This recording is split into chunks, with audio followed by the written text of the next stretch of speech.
সবকিছু ধ্বংস হওয়ার পেছনে হচ্ছে একটি অনির্বাচিত সরকার শেখ হাসিনা, আর 14-15 মাস ধরে আরেকটা অনির্বাচিত সরকার এখন চলছে।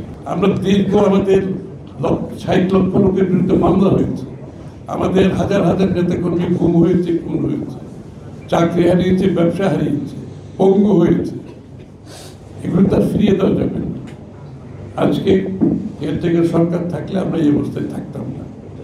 একটা নিরপেক্ষ গ্রহণযোগ্য নির্বাচন হতো এবং যারা জনগণের কাছে দায়বদ্ধ থাকতো, জনগণের অধিকার ঠিক থাকতো। কিন্তু সবকিছু ধ্বংস হওয়ার পেছনে হচ্ছে একটি অনির্বাচিত সরকার শেখ হাসিনা, আর 14-15 মাস ধরে আরেকটা অনির্বাচিত সরকার এখন চলছে। এবং আমি এটাই বলবো, কেয়ারটেকার সরকার পুনর্প্রবর্তন হওয়াতে আমাদের দীর্ঘ আন্দোলনের একটা ফল আমরা পেয়েছি। তবে যেহেতু এই নির্বাচনে এটা আগামী নির্বাচন থেকে শুরু হবে কেয়ারটেকারের পুনঃপ্রবর্তনের বিষয়টি, আমি বলবো, আমি অনুরোধ করবো বর্তমান সরকারকে এটা মাথায় রেখে বর্তমান সরকারকে কেয়ারটেকার সরকারের আদলে পরিচালিত করতে হবে। আমি কথাটা পরিষ্কার করতে পারছি।